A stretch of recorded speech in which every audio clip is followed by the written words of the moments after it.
welcome back to the channel. Today in this video we will study about the sexual reproduction in animals. So how sexual reproduction occurs in animals? There are two parent bodies which are involved in the reproduction and through which a new individual forms. So a male gamete and a female gamete, when fuses together, fertilization occurs and gradually it develops into zygote and a new individual is formed. So the fusion of male gametes with the female gametes to form zygote during the sexual reproduction is called as fertilization. तो fertilization वही process है जो male gametes और female gametes जो एक दूसरे के साथ fertilize कर रहा है in the during the sexual reproduction to form zygote. तो there are two types of fertilization. तो fertilization का दो types है. First, internal fertilization. The fertilization which occurs inside the female body is called the internal fertilization. तो जो ऐसा fertilization जो एक female body के inside मतलब उसके अंदर हो रहा है तो उस process को बोलते हैं internal fertilization. तो example, it takes place in mammals, birds और reptiles. तो ये mammals, birds और reptiles जो है इसमें internal fertilization होता है. सो रेप्टाइल्स में बहुत सारा रेप्टाइल्स में आ सकता है लिजार्ड, क्रोकोडाइल, ये सब जो है ये इंटरनल फर्टिलाइजेशन मतलब फीमेल बॉडी के अंदर फर्टिलाइजेशन हो रहा है of the male gametes and the female gametes. दूसरा case next is the type external fertilisation. The fertilisation which occurs outside the female body is called external fertilisation.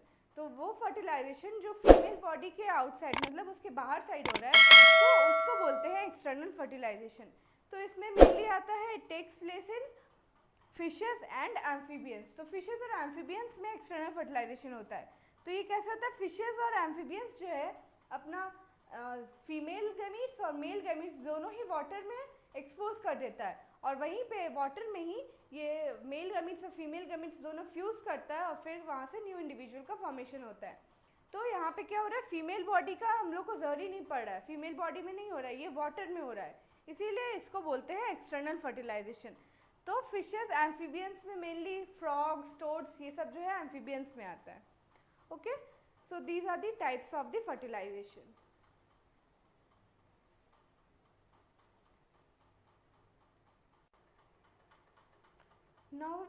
Now we will see how the DNA content is transferred from the parents to the offsprings. तो parents से DNA content जो है कैसे offsprings में जा रहा है और फिर उसका क्या काम हो रहा है, तो वो आगे कैसे जा रहा है.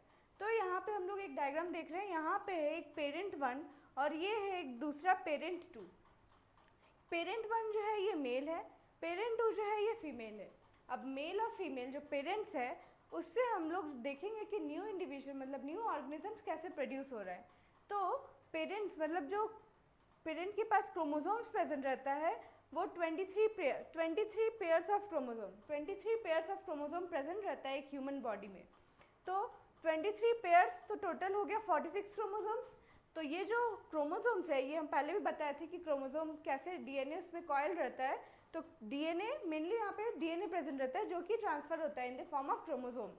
तो ये जो क्रोमोसोम है ये पेयर्स में प्रेजेंट रहता है. तो इस हाफ क्रोमोसोम में 23 माने इस क्रोमोसोम में 23 कैरेक्टर्स रहेगा, इस क्रोमोसोम में 23 कैरेक्टर्स रहेगा. तो ये दोनों मिला करके 46 क्रोमोसोम बना रहा है. तो ऐसे ही बहुत सारे ऐसे ही 23 क्रोमोसोम अगर हम लोग लेंगे तो 23 दोनों पेयर में है तो टोटल 46 हो जाएगा. और ये एक पूरा इंडिविजुअल मतलब एक पेरेंट में ये टोटल 46 क्रोमोसोम्स प्रेजेंट रहता है. तो इसमें क्या हो रहा है कि यहाँ पे पेरेंट 1 के पास टोटल 46 क्रोमोसोम है, पेरेंट 2 के पास भी 46 क्रोमोसोम है. लेकिन हम लोग क्या पढ़ रहे हैं कि पेरेंट्स मतलब 2 पेरेंट्स इन्वॉल्व है फर्टिलाइजेशन के प्रोसेस में. तो दोनों पेरेंट को अगर हम लोग एक साथ फ्यूज कर देंगे तो उसका डीएनए कंटेंट जो है वो डबल हो जाएगा. जैसे कि 46 प्लस 46 तो टोटल हो जाएगा 92. तो यहाँ पे क्या हो जाएगा कि इसका डीएनए कंटेंट ही डबल हो जाएगा. तो वहाँ पे वो एग्जिस्ट ही नहीं कर पाएगा वो ऑर्गेनिज्म. तो इसलिए यहाँ पे क्या होता है कि हाफ द क्रोमोसोम पेयर मतलब सिर्फ एक ही पेयर जो है वो ट्रांसफर होता है from the parents to the new individual. तो पेरेंट 1 पेरेंट 2। अब मेल हम लोग यहाँ पे देखें कि हम लोग का मेल है, तो मेल पेरेंट में गैमीट्स जो होगा वो स्पर्म्स प्रोड्यूस होगा, और फीमेल में जो गैमीट्स है वो ओवम और एग प्रोड्यूस होगा। तो अब क्या हो रहा है, हम लोग फर्टिलाइजेशन में देखें कि फर्टिलाइजेशन मेनली होता है इन दी फीमेल बॉडी या फिर फीमेल बॉडी माने बाहर की तरफ होता है। तो यहाँ पे क्या हो रहा है, ये एग जो है, ये ओवम और एग जो है ये स्टेबल है, ये अपने जगह पे है, लेकिन स्पर्म जो है ये मूवमेंट करता है, ये मूवमेंट करते हुए यहाँ एग के पास पहुँचता है और उसके बाद फ्यूजन होता है। तो इसीलिए ये जैसे ही ये दोनों का फ्यूजन हुआ तो जाइगोट का फॉर्मेशन हुआ। जाइगोट के पास भी अब 23 + 23 पेयर्स हुआ। तो ये जो 23 पेयर्स है ये मेल से आ रहा है और ये बाकी 23 जो है वो फीमेल से आ रहा है, और तब जा कर के ये फिर से 46 नंबर ऑफ क्रोमोसोम बना दे रहा है। तो यही होता है जाइगोट का फॉर्मेशन। पेरेंट मेल गमीट्स, यहाँ पे mail gametes plus female gametes का फ्यूजन के साथ ही जाइगोट का फॉर्मेशन होता है। और ये जाइगोट धीरे धीरे बहुत, ये स्पर्म और ओवम जो है ये सिंगल सेल है, मतलब सिर्फ एक ही सेल प्रेजेंट है यहाँ पे, और जाइगोट जो है ये भी फ्यूज कर रहा है तो ये भी एक ही सेल बन जा रहा है। लेकिन अब जाइगोट से जब एम्ब्रियो का फॉर्मेशन होगा तो जाइगोट जो है एक सेल वो मल्टीपल फिजन वो फिजन करेगा, मतलब वो माइटोसिस का प्रोसेस करेगा, वो माइटोसिस करेगा और धीरे धीरे एक सेल से 2, 2 से 4, 4 से 8 ऐसे करके वो अपना सेल नंबर इंक्रीज करते रहेगा और धीरे धीरे एक सिंगल सेल से वो एक मल्टी सेल्यूलर बन जाएगा और उसको हम लोग बोलते हैं एम्ब्रियो। ये प्री मैच्योर है, एम्ब्रियो अभी तक मैच्योर नहीं हुआ है, और जैसे ही ये मैच्योर हो जाएगा तो ये फिर फीटस में कन्वर्ट हो जाएगा, और ये फीटस को ही हम लोग बोलते हैं न्यू बॉर्न बेबी।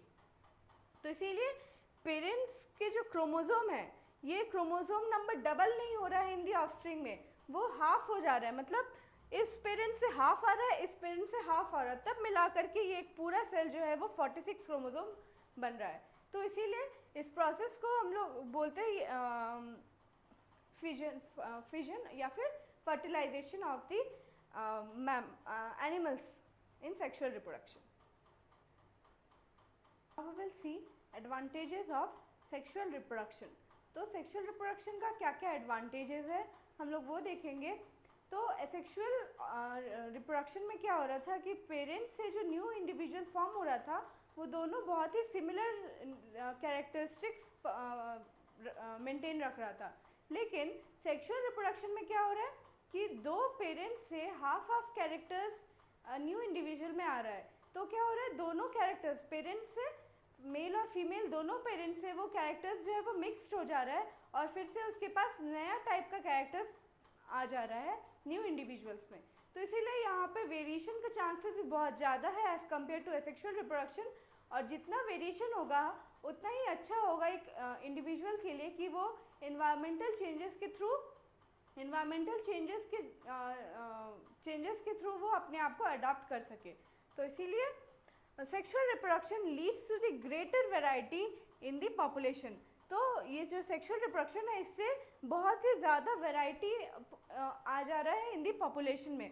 जैसे कि दो पेरेंट्स से जो हाफ कैरेक्टर्स जो आ रहा था, दोनों पेरेंट्स से न्यू इंडिविजुअल में जा रहा है वो मिक्स्ड कैरेक्टर्स हो जा रहा है, तो वहाँ से एक न्यू वैरायटी ऑफ स्पीशीज़, एक न्यू वैरायटी उसमें आ जा रहा है, एक न्यू कैरेक्टर्स आ जा रहा है उस स्पीशीज़, उस न्यू इंडिविजुअल में, जिसके कारण वो धीरे धीरे पॉपुलेशन का डाइवर्सिटी बढ़ाते जा रहा है।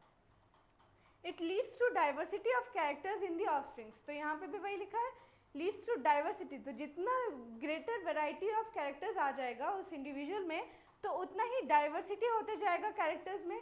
अब जब जो न्यू ऑफस्प्रिंग बना टू पेरेंट्स से, अब वो ऑफस्प्रिंग जो है फिर फर्दर जाके जब उसका नेक्स्ट जनरेशन आएगा तो वहाँ पे भी उस ऑफस्प्रिंग जो मिक्स्ड कैरेक्टर्स था उसके पास, अब वो अपना हाफ जो कैरेक्टर्स है वो न्यू इंडिविजुअल को देगा, और फिर वहाँ से भी दूसरे साइड से दूसरे पेरेंट्स के थ्रू भी हाफ कैरेक्टर्स आएगा, तो फिर न्यू वेराइटीज़ आ जाएगा, न्यू कैरेक्टर्स इवॉल्व हो जाएगा।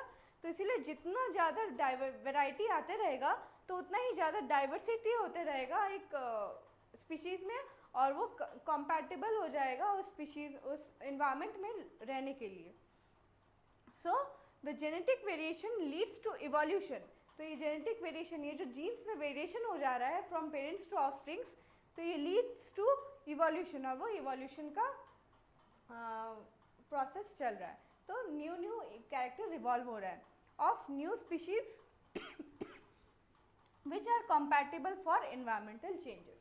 तो वो एनवायरमेंटल चेंजेस के लिए वो कंपैटिबल रहेगा, इसीलिए उसको बोलते हैं genetic variation leads to evolution. So आज हम लोग यहीं तक कंक्लूड करते हैं। Thank you students, please like share and subscribe our channel. Thank you.